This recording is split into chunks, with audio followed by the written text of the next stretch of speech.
you had one of the best players in the league, and we're squandering. We're just squandering. We're squandering talent.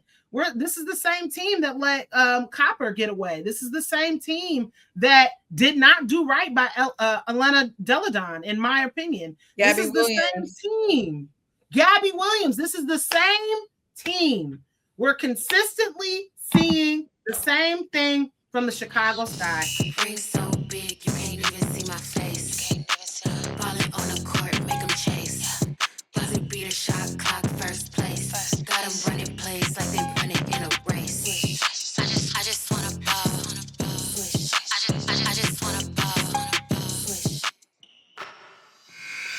Hi, and welcome to the Women's Cut. I'm Jay, that's C-Way. Let's get to it. How you doing today, girl? Look, today was a good day.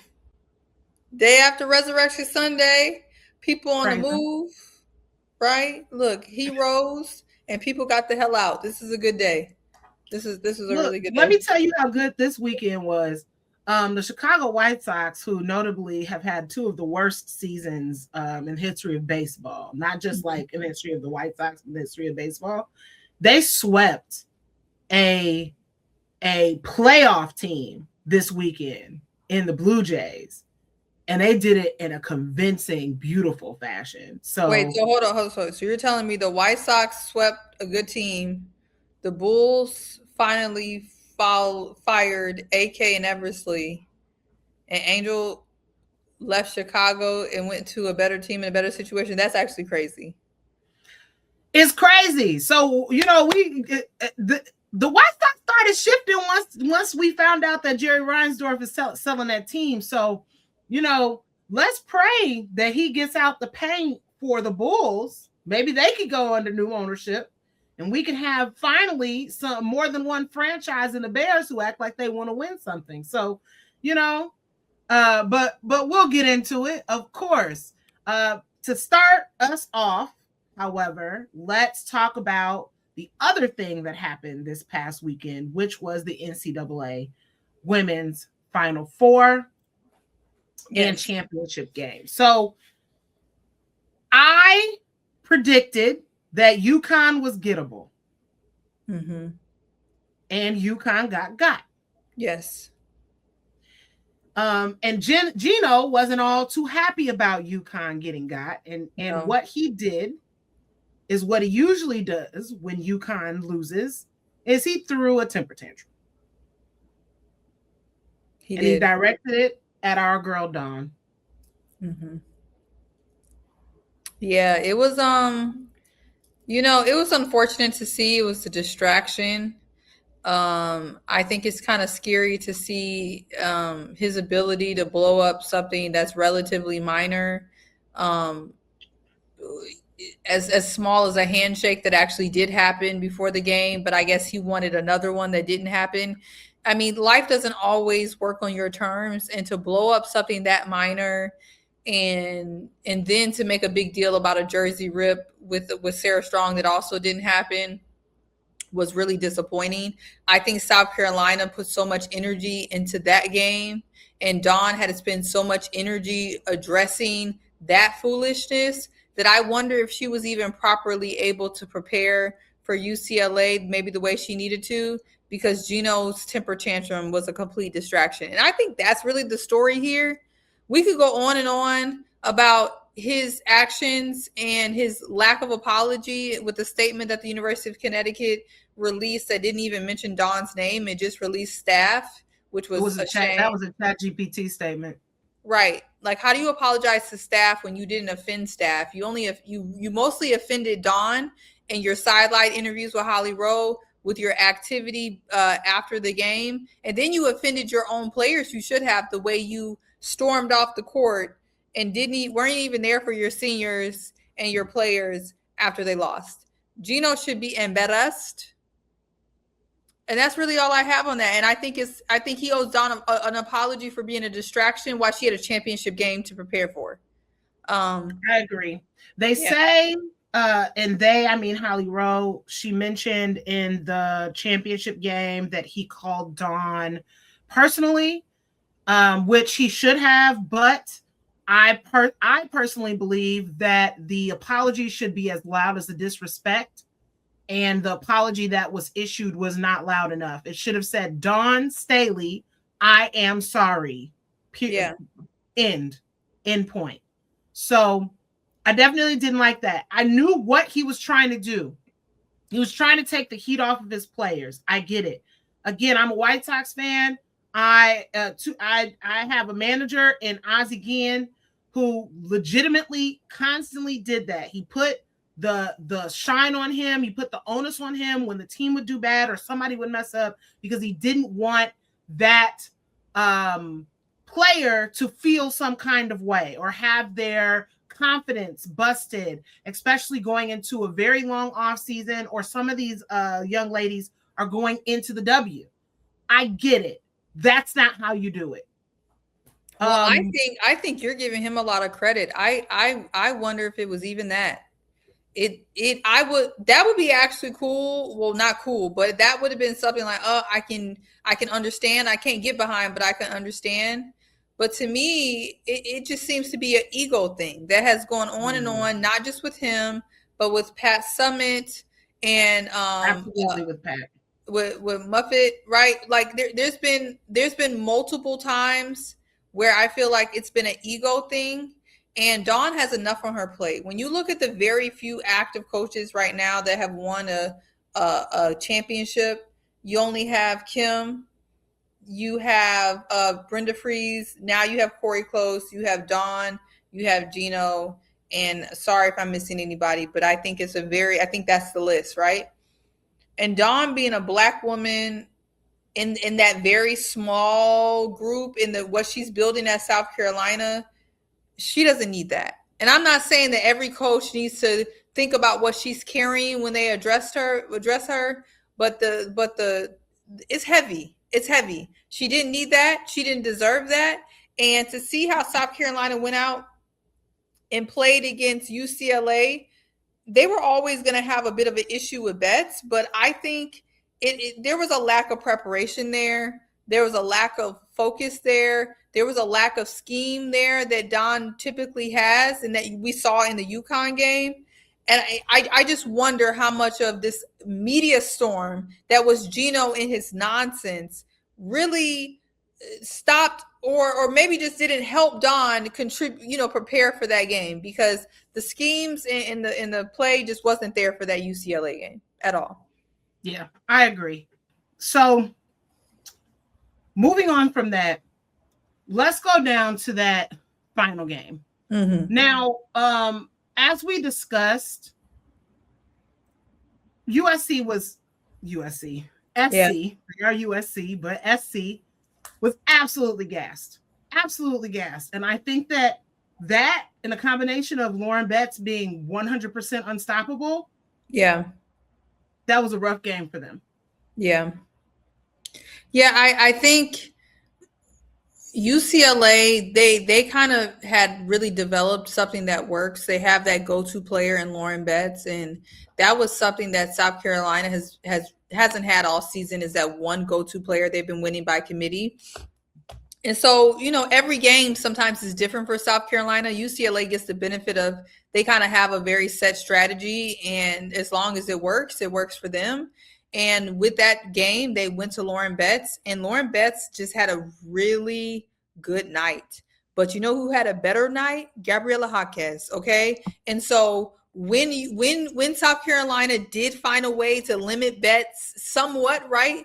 Then Gabriela Jaquez just took over, had 21 points, 10 rebounds, 5 assists. She was really going for that a la Sarah Ashley Barker, like, I'm going to make my name before this draft, okay? She was going crazy, slashing to the hole. She really wanted to win. She decided to be a winner.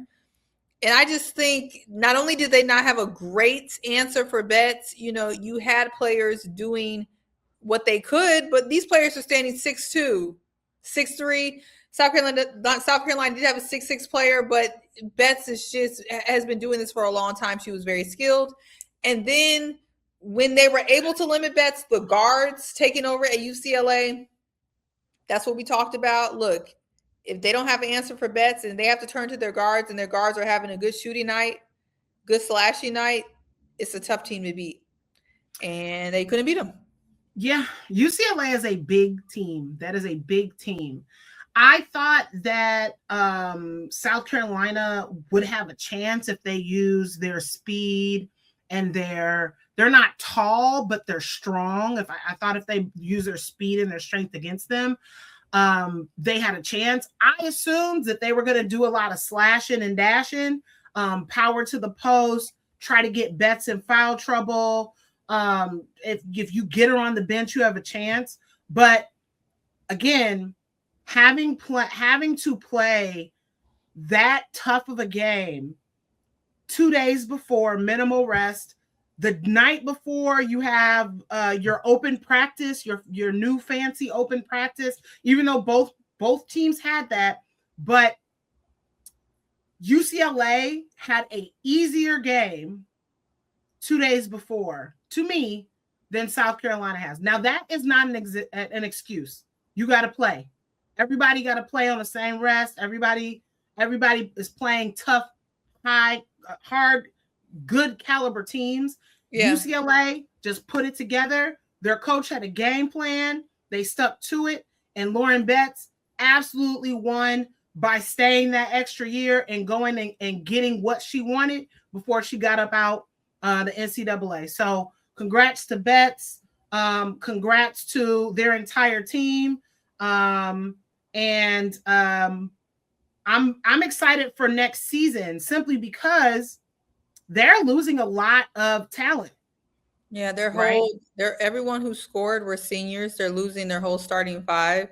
And so this was really big for Corey Close. I don't know if people know, but she's been at UCLA 15 years. And that really goes to show how long it takes to build and win in program, or how long it takes to really get to the chip and be successful. And so congratulations to UCLA for sticking with their coach, sticking by their coach, and letting her figure it out. And to the players that didn't all jump in the transfer portal and stuck together as seniors. And I think that's really important about what you can do together with continuity, because I am seeing, I know we'll get to this, there's going to be a lot of teams with continuity issues because of this constant in and out revolving door. And I think UCLA showed how when you stick together, you're seniors, you're all together, you know how each other play, you know the good, the bad, you actually have a real relationship. That turns into wins. That turns into wins, and that turned into a championship. So, yeah. Yeah, I agree. And then the other part of that is, like you say, continuity.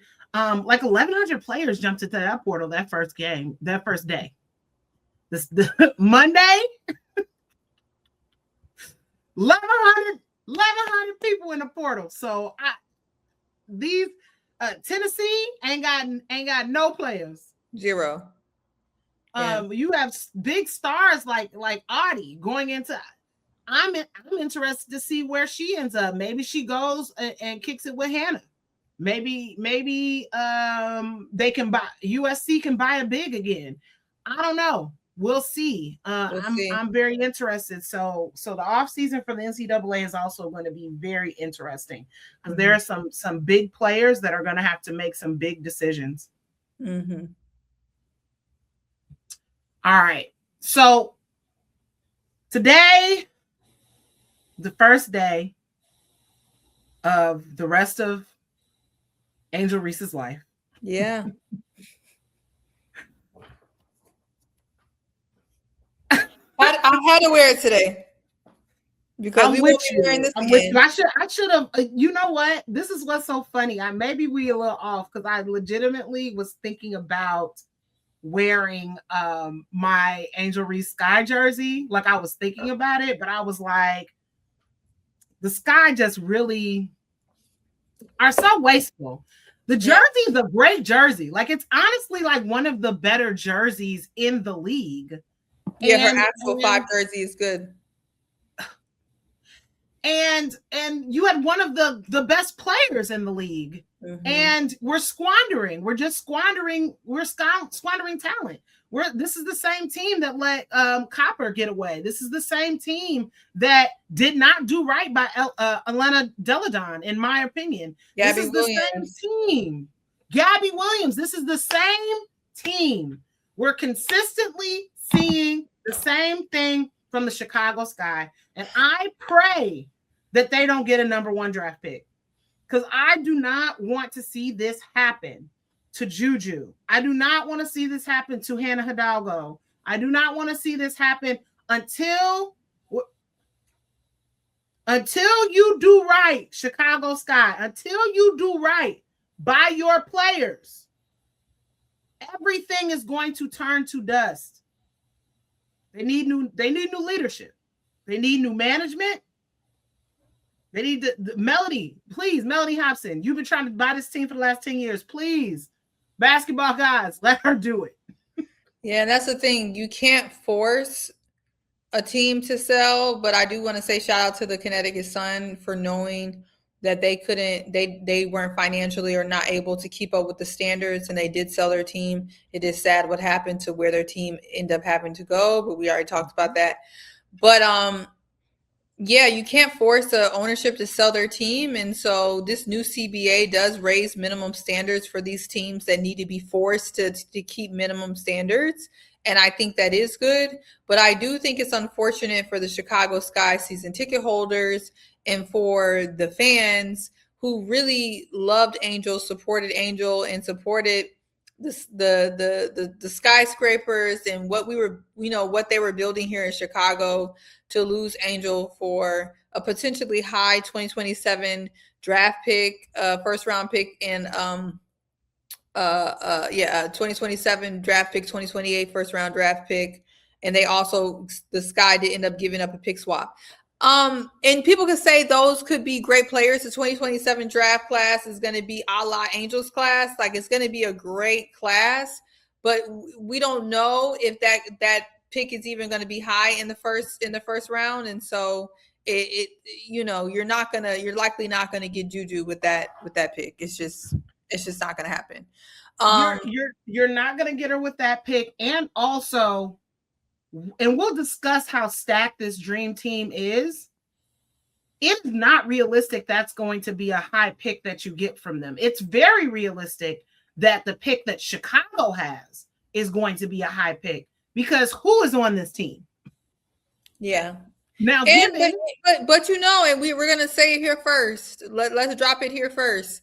There are a lot of people that are very talented W players that, now that the max is in, are going to be in search for a team to give them the max. And so just players that we can clip this, we can put on the map. Think of Enrique's, think of the Jackie Youngs, think of these type of people, think of the Kalia Coppers, really eyeing in on the Jackie Youngs and the Enrique's, Keep that in mind, because these players are on teams where either they may want a new start or they want the opportunity to get the max. And there is not a single player that was on the Chicago Sky on that last roster, because you remember Camilla and Angel's gone, they were on rookie scale contracts, that was going to be getting the max. And so if I'm a player like Jackie Young and I'm a player like Enrique, and I know people even threw Skylar into the mix, I don't see that, but just her coming here. But even, let's say, a player like Skylar,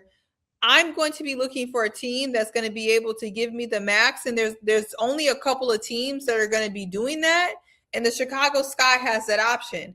And so although I believe even with a type of max player coming here, unless there's a major overhaul, I don't know how good this roster is still going to be. But I wouldn't be surprised if now we see some big names coming here because of the money. There may be some big names coming here because of the money. I agree with that. When we discussed this, I don't remember if it was last episode or the episode before that, I was really high on Jackie Young because of her service time. She's been there for 8 years. She's been in the league this will be her 8th season. She has her rings. It's time to top out. So I feel that.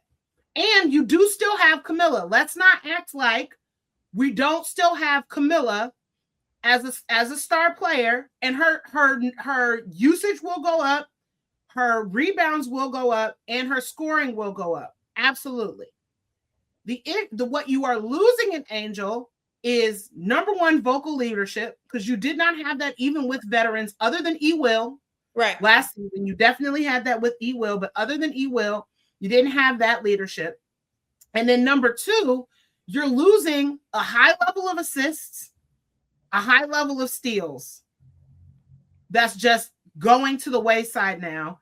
And Angel is a more sound defensive player than Camilla is at this moment. She hasn't really been asked to do it so much.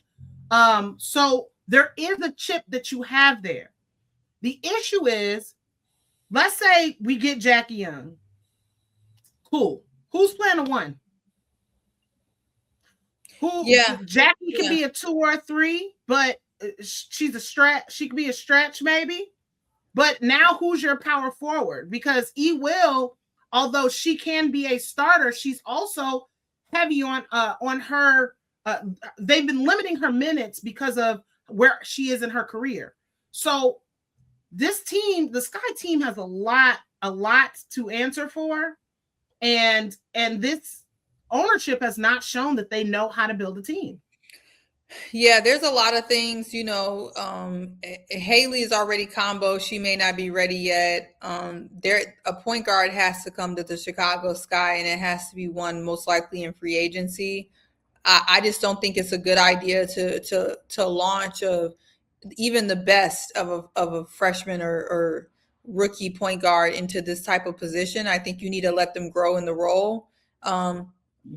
And so, I don't know what they're going to do, but what I do know is that everyone who comes to the Chicago Sky is doing so on their own accord, and there's no more victims unless you're drafted here. So if you come to the Chicago Sky, and you should already know what you're getting into. No one wants a sob story for anybody who came here on their own volition. That is all I will say. And so I do, and that, again, Camilla is excluded from that. Haley's excluded from that. Maddie is excluded from that. Kalubli, who's drafted, she's probably going to be there. And Sifka, they're all excluded from that because they were drafted here. Are they going to come, though? Because do they, I'm very unsure. With the money now, she's coming. Okay. And then I do know a couple people, I think Rachel Banham was traded here, but now she's a free agent. So like I said, if you're a free agent and you choose to stay or you choose to come for the money, it is what it is. Same with Ariel, because Ariel's now a free agent. She was traded. Right. So if you come here again and you choose to stay, we already saw that Beck Allen said she's getting the hell on. So miserable. She said she was miserable, Hunty. Okay, miserable. And so Beck Allen already said she's getting the hell on. So anybody who stays under these conditions, it's on you. And if it's working, if you're coming for the money, they come for the money, and we don't need to hear nothing else about it because you already know what draft pick do we even have of the last? Who isn't still on a rookie contract, who has stayed in Chicago? The answer is 0.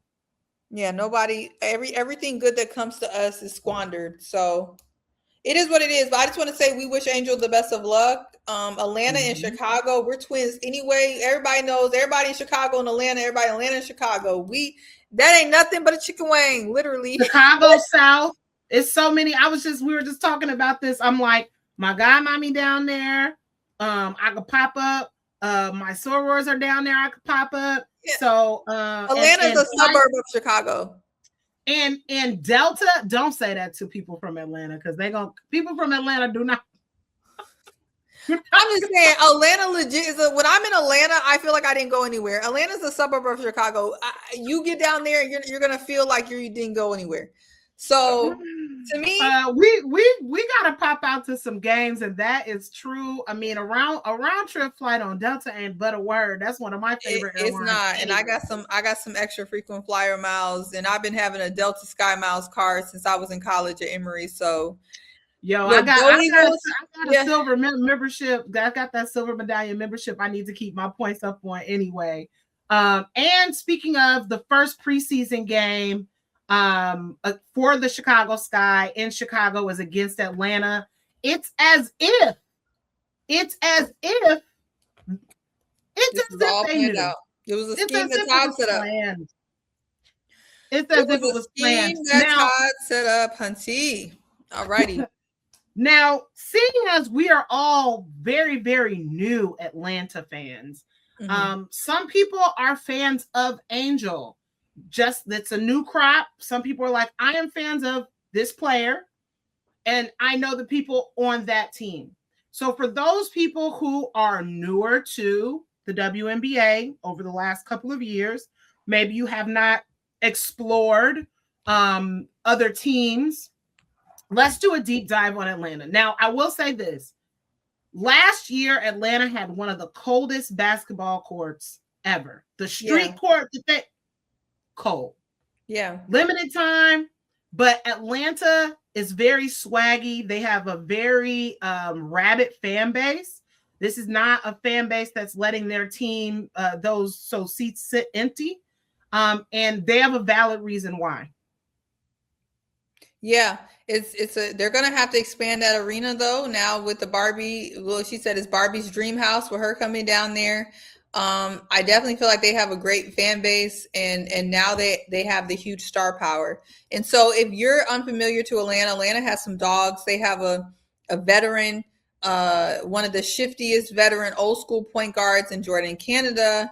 They have the all-star and Alicia Gray. I mean, if you ain't seen her with the goggles, she's just one of one, and she's so adorable. They have one of the best shooters, honestly, one of the most skilled natural talent players on their team in Ryan Howard.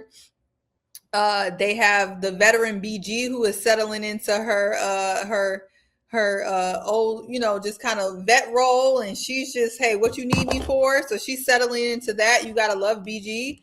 They also have the now no longer rookie in Tahina Pow that definitely is more than able to back up Jordan, Canada, and actually did so multiple times.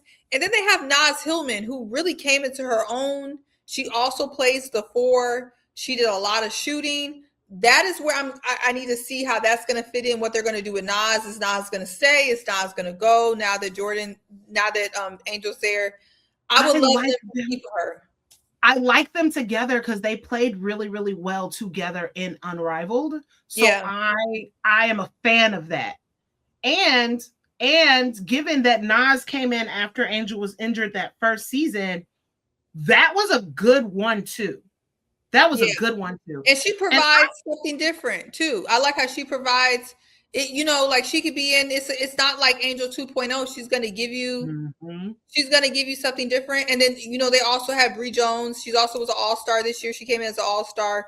She's there, most likely the starting 5, but I can definitely see some altering between the Bree Jones, Naz Hillman, BG where needed.